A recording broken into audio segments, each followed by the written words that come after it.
My name is Michelle. I am an alcoholic. God, what an awesome meeting. There's a lot of people here.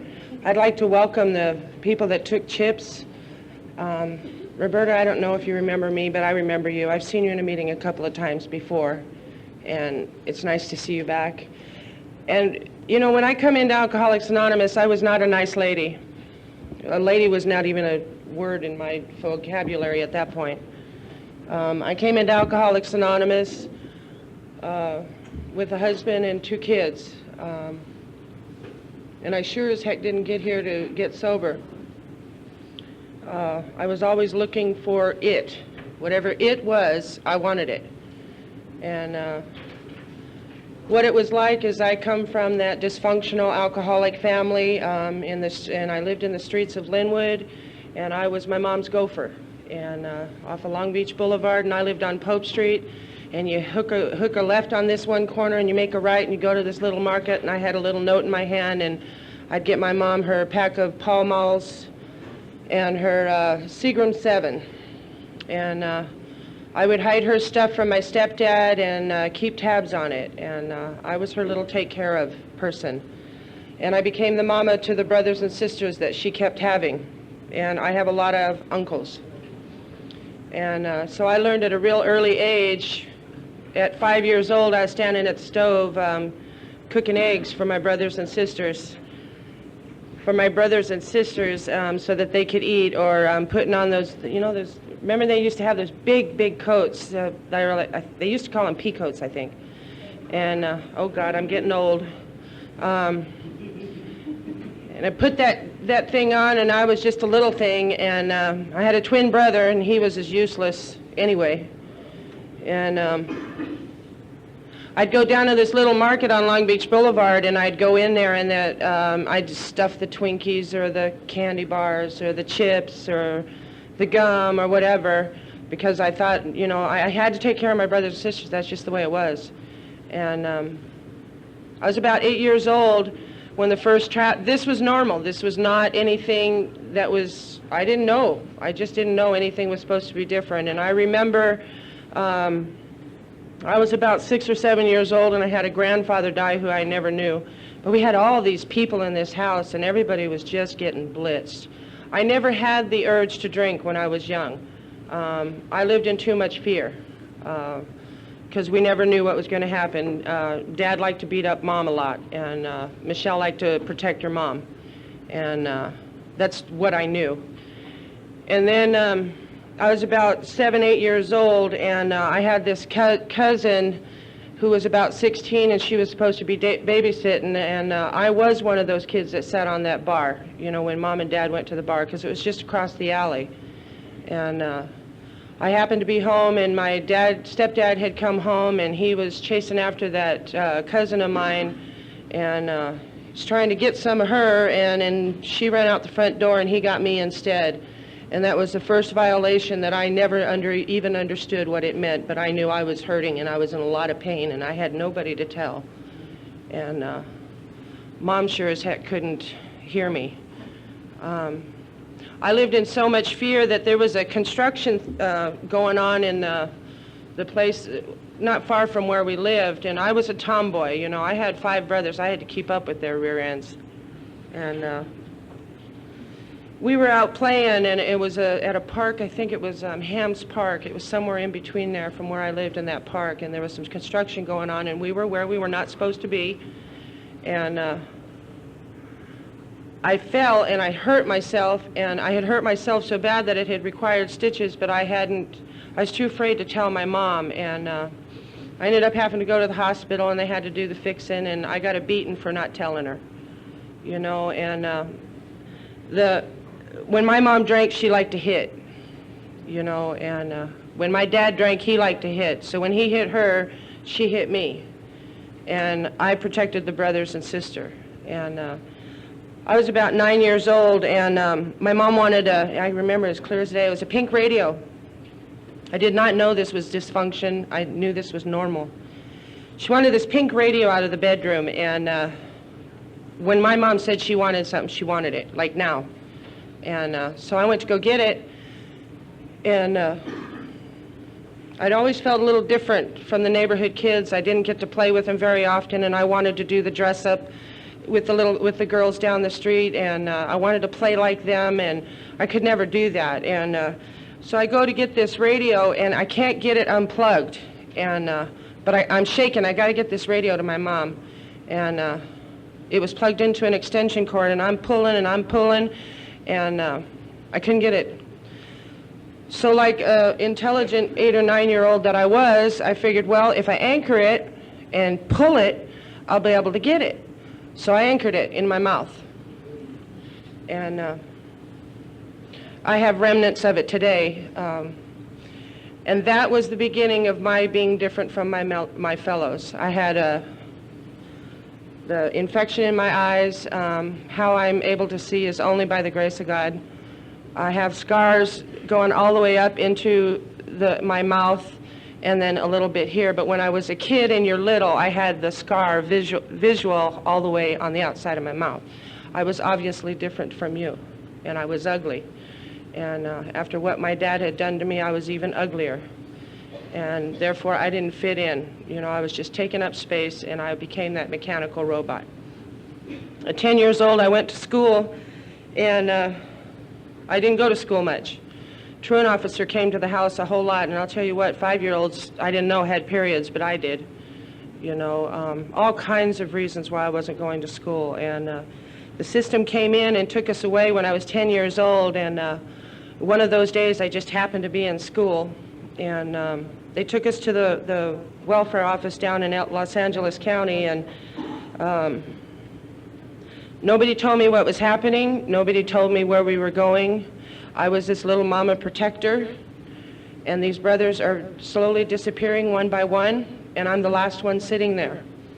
And I remember this lady telling me, you're going to go to a new home, and I didn't know what new home meant.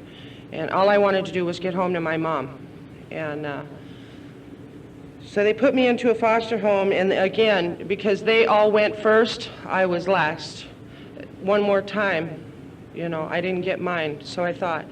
I was put into this foster home, and I thought, well, if I go in this home, I got to be a good girl, and I got to do what they tell me, and I can't talk back, and I got to keep my room clean, and that way they won't hit me. And so I was put into a foster home up in Rolling Hills Estates, and if anybody knows what that is, you come in from Linwood right before it became more chaos going on down there, and go up to Rolling Hills Estates. That's a whole completely different world. Completely. And I remember looking at these foster parents when I walked in the house, and I'm thinking, I can't do this. I can't do this, but I don't have a say-so as to where I'm going. So I guess I just got to put up, shut up, and do what they tell me to do. You know, and I'd had a hard time there for the first couple of months, and they put me in McLaren Hall and juvie hall for a while, and then back to this foster home, because I guess I was adjusted by then. I don't know, whatever that meant. So I went back to this foster home because they requested to get me again. And being at 10 years old, my brothers and sisters were getting adopted off, and I was too old. Another shot. You know, I'm not good enough. I'm different. You know, I'm not lovable. I'm not wanted. And so I got into this foster home, and everything was fine. You know, I got 3 meals a day. I got clean clothes. I had a warm bed to sleep in. But it was no damn different than it was living in the alcoholic home. The foster father was doing whatever he damn well pleased with me and my sisters.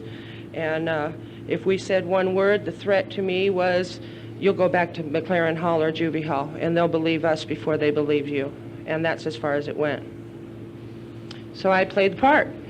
I went to school. By the grace of God, again, I had enough intelligence and smarts. Because of no education, I was placed in the 4th grade.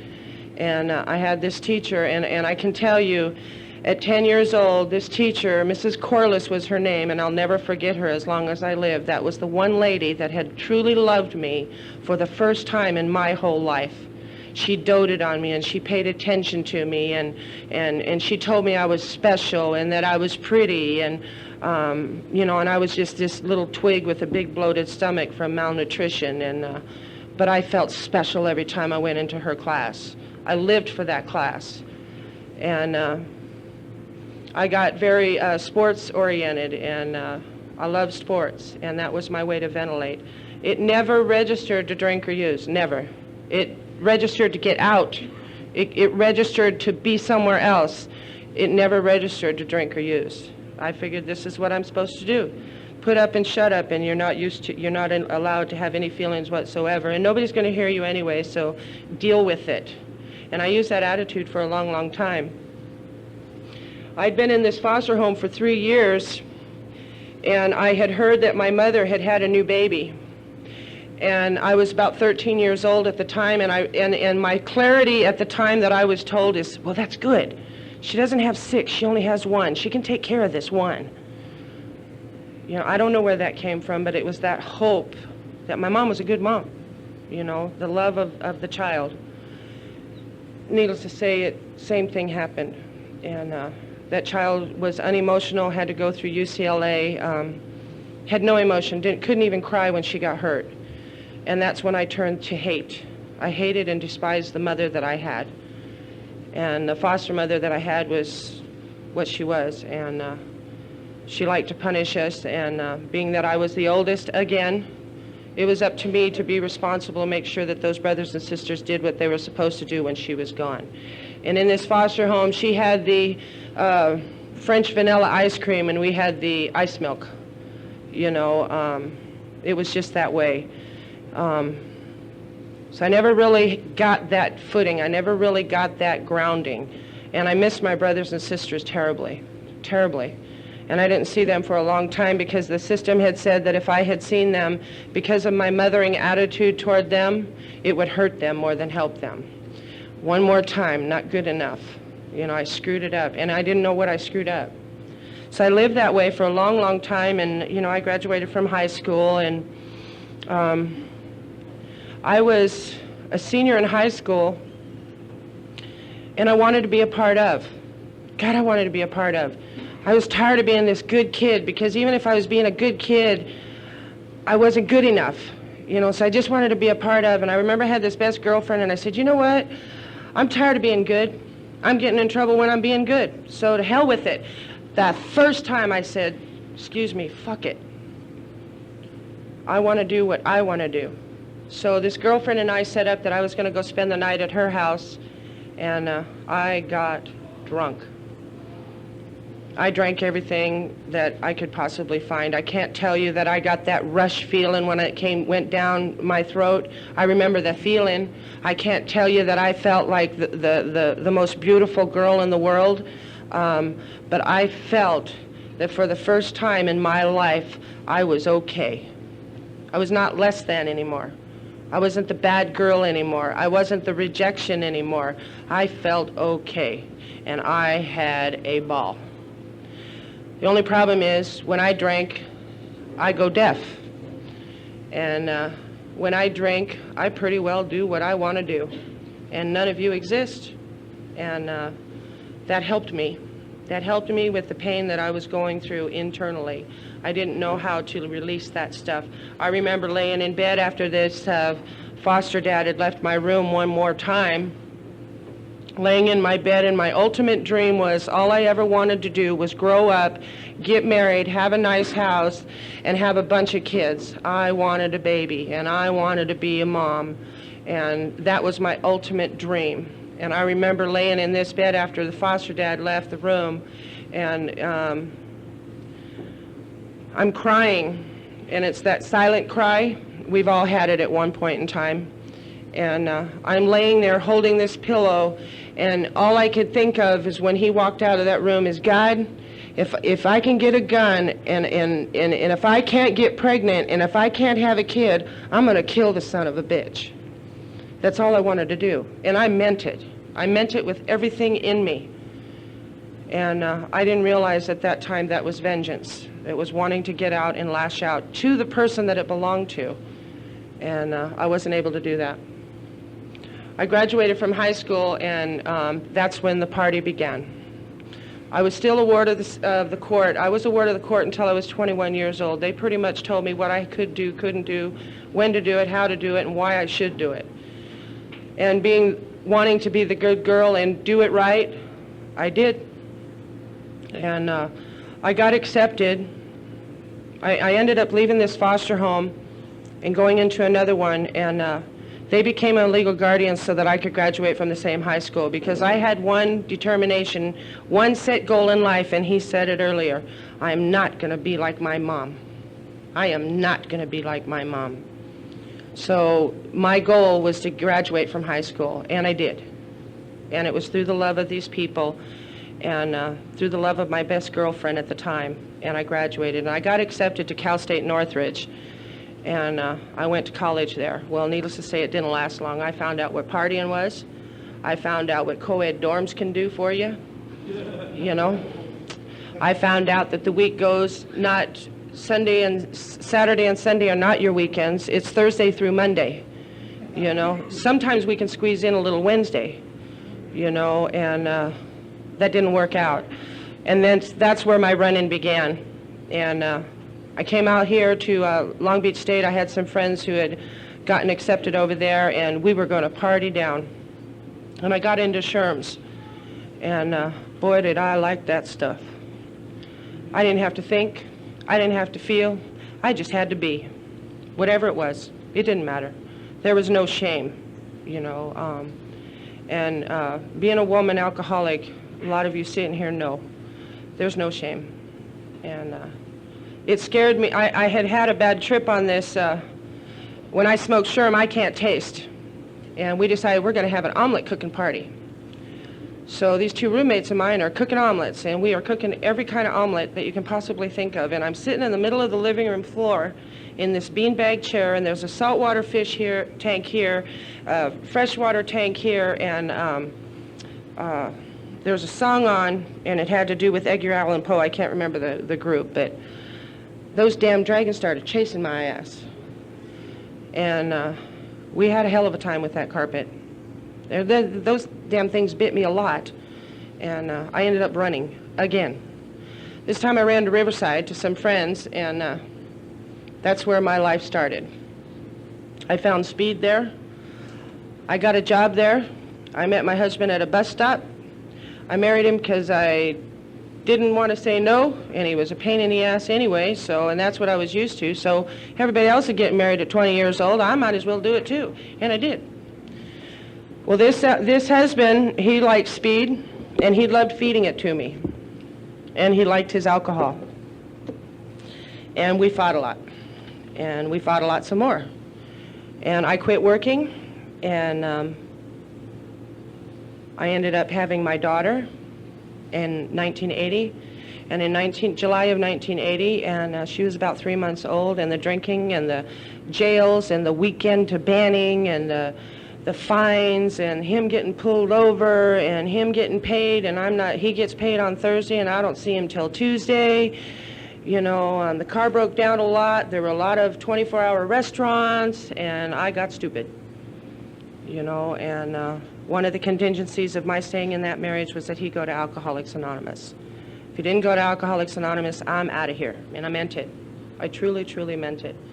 So I went to the Mission Club in Riverside with him, and I was that dutiful wife. I was going to do the right thing. I was going to stick by my man. And I had a stepdaughter to go with it. And anyway, he didn't stay. I went to Al-Anon, and because I had to fix that husband. The most important thing to me at that point in time in 1980 was I wanted a $1,000 couch, a washing machine, and him to clean his ass up and quit going to jail. And because if that stuff would happen, life would be good. Life would be absolutely wonderful. And I didn't get that $1,000 couch, and I didn't get that washing machine, and I didn't get a sober husband. And I had 2 kids in tow.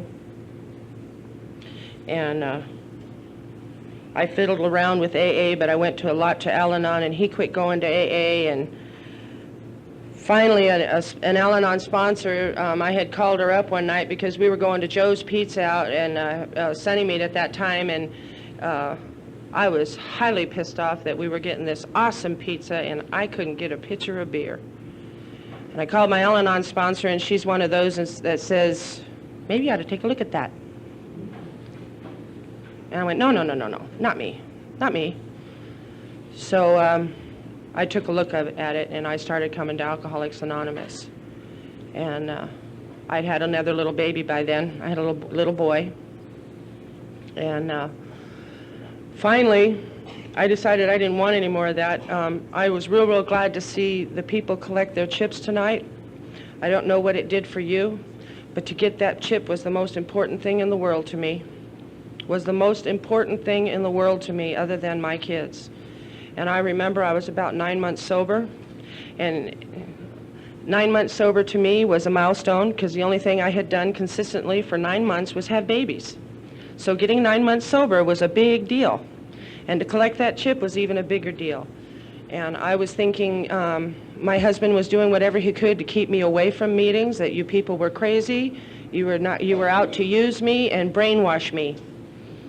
And you did a good job, you know. And so I want to go get this chip. I want to go get this chip. I've worked all day long to get this chip. I've cleaned the house. I got the kids straightened. They're all ready to go to bed. I want to go to this meeting. I'm going to get this chip. Husband decides not to show up and come home. Must have been on a Thursday.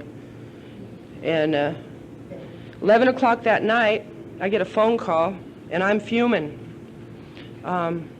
You take alcohol and dope away from me, and I'm a stark raving idiot. I'm nuts.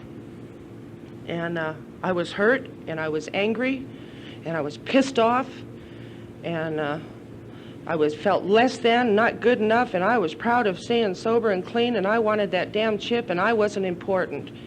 And at 11 o'clock that night, I get a phone call. Somebody had picked a chip up for me. Somebody had thought about me at that meeting, called me and told me there was a chip for me. That's when it changed. I wanted this thing. I didn't have quite grasp on it, but somebody had thought of me. And the next day they brought that chip over to me. Didn't take too long for me to get out of that marriage. And it wasn't a nice one, wasn't an easy one. I had Alcoholics Anonymous, for the benefit of the newcomers, will protect you. It will take care of you, even when you don't even know it. I was sitting in a meeting, and the husband and I had filed papers to get that divorce. Well, with that divorce and kids, you have custody battles. We had both filed the same day within 3 hours apart. I was the later one. I had the Riverside County Sheriff's Department come into a meeting of Alcoholics Anonymous, escorting me out to take my kids away from me, and I was destroyed. I was absolutely destroyed. And it was because his papers took precedence over mine, and I'm screaming in the middle of this meeting, why? Why? And somebody, I don't even know who it is to this day, put their arms around me and said, someday you'll understand. Someday you will know why. Maybe this is God's way of saying it's time for you to take care of you for the first time in your whole life. I didn't comprehend that. I didn't comprehend that at all. But because the court said that that's what I had to do, then I did it. And I went to meetings, and I was real angry, and I was real hurt, and I was real scared. And I can't tell you I thought drink. Can tell you I thought murder and homicide and suicide.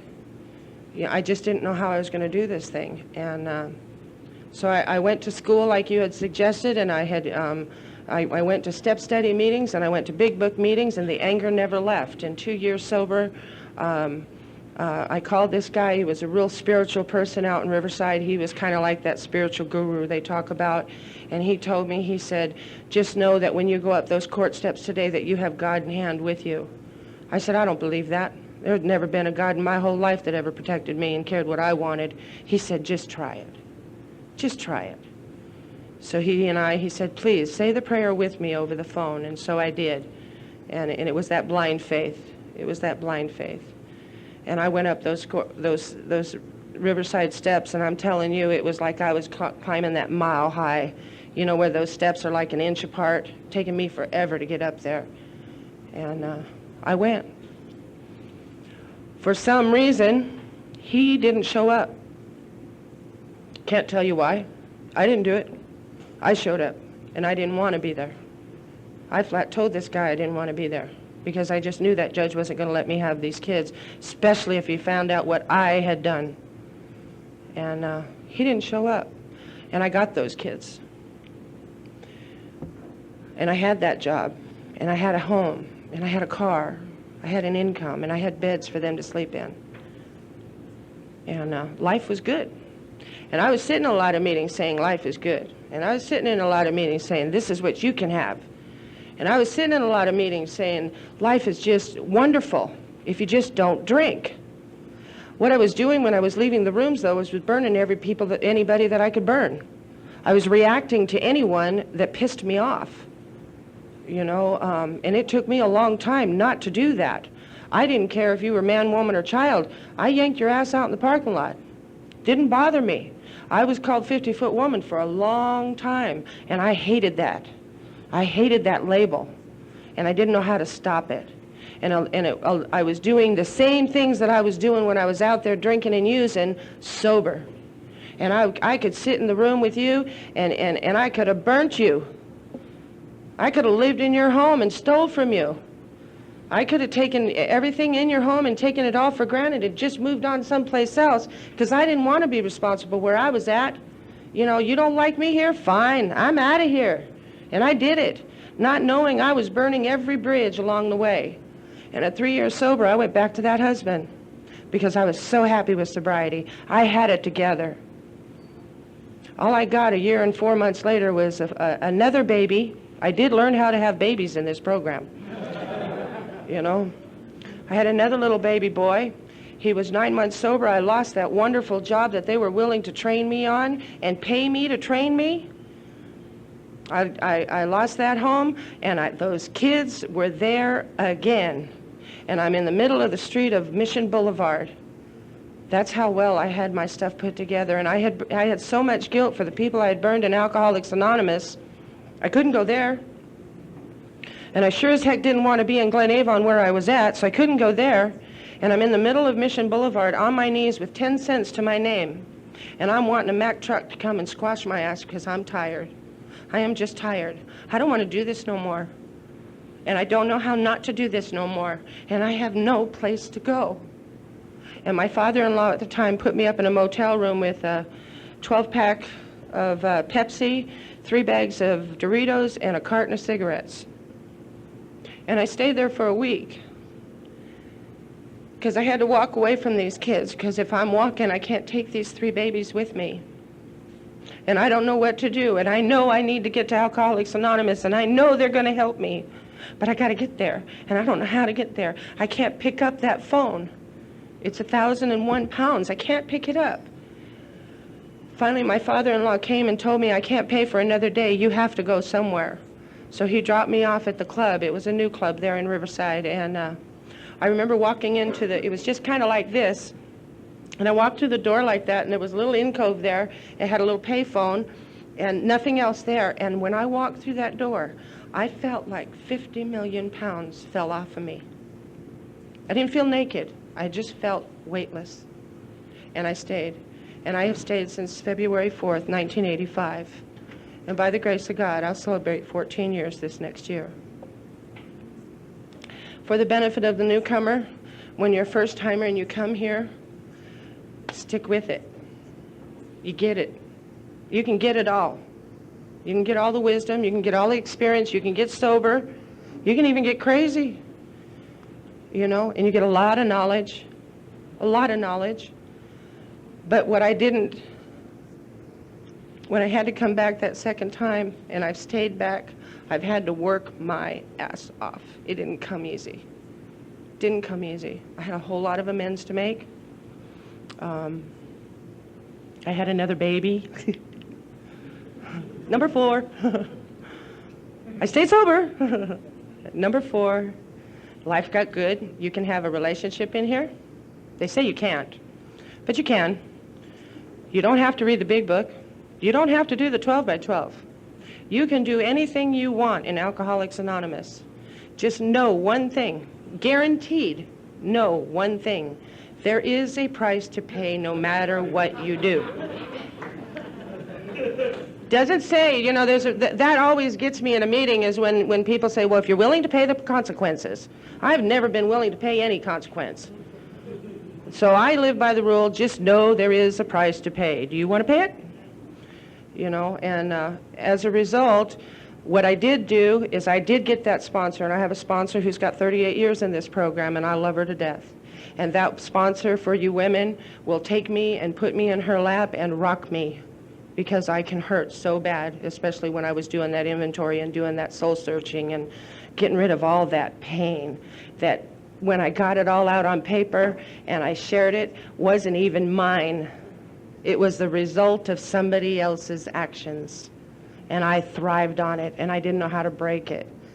You know, you can stay sober with kids, no kids. 5 years sober in here, I went through the death of a child, and I got the true meaning of what it's like to stay sober for me. And I was devastated, and I was looking at this nurse, and I'm looking up at her, and I'm thinking, God, how much pain do I have to go through just to live? And all that went through me was, and she's looking down at me as much as you want to. Now, I don't know what that means to anybody, you know, but I was 4 years, 8 months sober at that time, and I stood up for that 5-year chip, and for the first time, I felt in Alcoholics Anonymous that most people felt the first year that they took that cake. I was in for the going. I was staying. I didn't know why I was staying, but I sure as hell was not going to go back out there. I couldn't go back out there. I had had the most ultimate pain hit on me. None of the stuff that had happened to me when I was younger and growing up compared to what I went through that night. And at 5 years sober, I took that chip. And I had another baby. So I have 5. I have 5. You know, and I can't say I'm the best parent, but I'm a good one. You know, I'm not a bad one. I make mistakes. Sometimes I think my kids are making me grow up, because some days I really don't like them. And what I have figured out, they don't really like me sometimes either.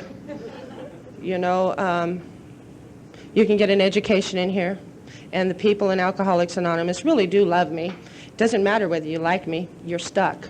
I'm here, you know. I am one of those that I can sit in a meeting and I can say, I think I pissed that one off, he's not looking at me. Oh, why isn't she looking at me? I still have that sometimes, you know, but what Alcoholics Anonymous did, and I will truly, truly, truly be grateful for, if I don't ever get anything out of Alcoholics Anonymous of what I've gotten today, is I am a part of, I'm not that reject. I am not different. I'm just a little bit torn and scattered and bruised up a little bit, but you toughened me up. You toughened me up, and I'm standing on my own 2 feet today. You know, I'm 42 years old, and I have an apartment of my own in my name, not his name, which means if I don't like him, he can leave. I get to stay. I don't have to pack my bags. You know, it's simple things like that, you know. I have been employed in Alcoholics Anonymous, and I've been unemployed in Alcoholics Anonymous. You know, when they say that financial insecurity will leave us, the only time it leaves me is when my pocketbook's full. Then I'm happy. I used to think the big deal was when I quit getting those pinks, you know, overdue notices. I thought that was just awesome. I didn't get one of those this month. But, you know, I have worked with women, and I do go to meetings, and I believe in this program with everything in me. You know, those steps are there for a reason. It's optional if you want to use them. I suggest you do it. There is a God. There is a higher power. It sure isn't me. You know, because I get this mustering going on, and life's going good, and I think it's, yeah, I got it now. Thump. Thump. And most of the time it's one of you people telling me, oh, you on that pink cloud again, Michelle? Yep. Yep. But the best relief I have, I'm not laying on that pillow wishing I had a .357 Magnum blowing anybody's brains out because they hurt me. And that's the greatest gift I could have ever asked for. I have peace today. I don't have to like anything that's going on in my life today. That is not a requirement. I can even say that, you know, even if I'm supposed to accept a situation, I can go to God and say, God, I'm having a hard time accepting this situation. Help me accept the fact that I don't accept it. It's got to get me somewhere. It's got to get me somewhere. I have hit cops sober. I was on probation. I did a little thing. I'm a little backwards. I didn't get in trouble when I was drinking and using. I got in trouble after I got sober. I just pushed it right to the limit. 7 months sober, I hit a cop. He asked me why. I said, because I was pissed off at my boyfriend. Well, you're going to jail. Really? I went to jail. You know, at 5 years sober, I did something real stupid. I'm not going to go into details. I don't have to be an open book to all of you. All of you, as a result of my behavior and my unwillingness to look at some of that, I ended up having to go back to jail, and I just got off of probation at 12 years sober. So you don't have to take care of that old stuff. You don't have to, but it does catch up with you, you know, and it'll catch you when you think everything's way up here. Today, life has a way of just kind of bouncing along, you know. One of the gifts of the program is that I'm able to get up and I can go out my front door and I can go wherever I want, and I'm not hiding from nobody, mainly me. I look in the mirror. When I was first new, you know, they tell you, write on there, I love you. I would write on there, I don't love you yet. Because they said yet, you know, or I'd stand in the middle, and my kids must have thought I was just going plum-ass nuts, you know, and these are little kids, you know, and people would ask me, well, how are you doing? And I'd say, well, let's see, if I line them all up, I'm just like the 3-year-old today, because that's all how I could relate. I didn't know how to relate. Alcoholics Anonymous gave me a definition of what was going on inside, you know, and when I did that 4th and when I did that 5th and I fought it just like everybody else did, but nobody could have done to me what I had done to me for so damn long. Nobody. And when I did that fifth step, it was like a rebirth. It was like all that feeling that I had when I came back to Alcoholics Anonymous. I was weightless. I was weightless. I make mistakes. I got a loud mouth, and I get pissed off. But I also get happy. And I'll tell you like it is if you push me. I have learned not to give advice when it's not asked for. I'm working on that one, but I have learned it. I have an 18-year-old, if that gives you a clue. My 18-year-old doesn't want to hear a damn thing that I have to say, because she has to have her own life, and she wants to make her own mistakes. The difference is when I first came in, Alcoholics Anonymous, they told me, you will be able, should you stay sober, because you want to, and should you stay sober for yourself, you will break the chain. And your children will not have to go through what you have been through. And you know, because I have stuck it out, because I've sat in these chairs and I've cried it and I've cried it and I've teared it and I've talked it and I've walked it and I've puked it and pooped it and breathed it, the chain is broken. I have a daughter who has 2 years in this program. Now, if she still has that, I don't know. I don't get involved in her stuff. I have boys that love their mom. They respect their mom. And we ladies know, when we're out there, there's no respect. None. My boys do. My boys will even open the door for me. Now watch, next time you see them, they won't. You see how it goes? Life is good. Life is real, real good. And it's all, and really, you put that booze down, it's not the booze. It's not the booze. It's this person inside. It's this heart. It's the soul that needed so much healing and so much love, you know, and I have pushed people in Alcoholics Anonymous away from me. I admire a lot of people. Old man Merle. God, that man would just piss me off. But he told me one time I had to move from a house, you know, one of those, his places, and I had to pack this stuff up, and I come down here one day, and he says, you packed that stuff up yet? And I said, no. Did you get the boxes yet? No. He'd bring the damn things there. You know, where's my coffee? I'd give him his coffee. I come over here, or I see you tomorrow, better have a box packed. Okay. So I'd go, I'd come down here the next day. You think I was a glutton for punishment or what? I'd come down here, you get a box packed yet? I got tape on it. And he'd go, what the hell is your problem, Michelle? And I looked at him, tears just streaming down my face. Oh man, I can't do it by myself. I can't do it. I don't know how. Just get your ass home and do it anyway. So I went home and I couldn't do it. I just couldn't do it. 15 minutes later, that old man came up to my doorstep and took his scrawny ass and crawled up my stairs, because he was a one-legged old man, and knocked on my door. He packed those boxes for me. If that's not a God thing, and if that's not people in Alcoholics Anonymous who are willing to help you, even if you don't have the faith, they're willing to help you. And thank God for the sponsor that passed away a couple of years ago. Thank God that I have the ability to be aware of the goodness that's going on in me in the midst of the turmoil that I'm in. You know, let me be aware, because it is a good thing. And if it weren't for the good things that happen to Alcoholics Anonymous, the bad things, I wouldn't make it, because I'm sober. I know how to fix it. I can sit in a meeting and tell you what it's like to drink. I can tell you what it's like to go get laid and say this is fixing it, go shopping, gamble, do whatever. But tell you how to do this without drinking, I haven't a clue. I haven't a clue. I just know that I'm supposed to be here.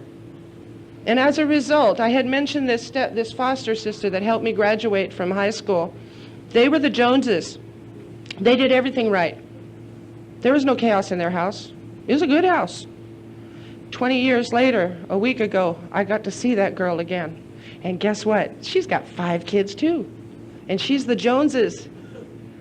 She's the Joneses. They do the church. They don't have the drinking and the chaos and all that stuff going on. And we loved each other just as much in that Albertsons parking lot as we did 20 years ago. Which means that all that stuff that I had believed for years, that this told me was a lie. And I hear it today. Michelle, don't buy the lie. Anytime I get up here, I'm in a bad neighborhood. Get out of it. Sometimes it picks up the phone and calls somebody. Sometimes it means read the book. Oh. Sometimes it's called a sponsor. Sometimes it's I need help. Sometimes it's just take a break. Sometimes it's just sit in it and remember what it feels like. You know? And what they told me when I first got here was, I kept saying, when is this going to pass? When is this going to pass? Because I kept hearing, this too shall pass, and I hated that. And I looked up at him, I said, when? Eventually. Oh! And I remember, I still have the problem today. It's okay. But it's okay. And all this stuff's going on inside. It's okay. You're not drinking, are you? Oh, I hated that one too. Been to a meeting yet? No. I'd get to a meeting. But it's okay. And I remembered I was at work, and I was that newcomer working at the new job for the first time, and I'm scared and I'm nervous and I'm trying to do the right thing, and I'm showing up and suiting up, and you know, and I'm just frustrated. I'm just going through an alky tantrum. And my girlfriend at the time says, it's okay, Michelle. And I stood in the middle of that office and I went, it's not okay. Because it wasn't okay. I had to acknowledge that it wasn't okay. Then we could do some work. It is okay, because I make a big deal out of it. You know, break a fingernail, I'm it. I'm done. You know, break that shoelace is what it talks about. Life is good. I have a God. I love him very, very much. You know, he's in the driver's seat most of the time, although I do like to play in it a little bit. You know, I am human. You know, I like control. I like control, and I like the pats on the back. I have an ego. You know, there's a part in the 12 by 12 where it says, you know, where we have said that we never hated anybody. I was like that. I loved everybody. When I did that inventory, I found out just how much I didn't love anybody, including myself. Those are the gifts that we get to get, and you don't get to get them unless you do them, and you get to pass it on. And by being able to speak in front of people, you get to hear something. I don't know what the heck you heard. I really don't. You'll remember it. Somewhere along the line it hits. And if it's not me, it's going to be somebody else. And that's the gift of this thing. Thank God for you, because you gave me. Thanks a lot for letting me share.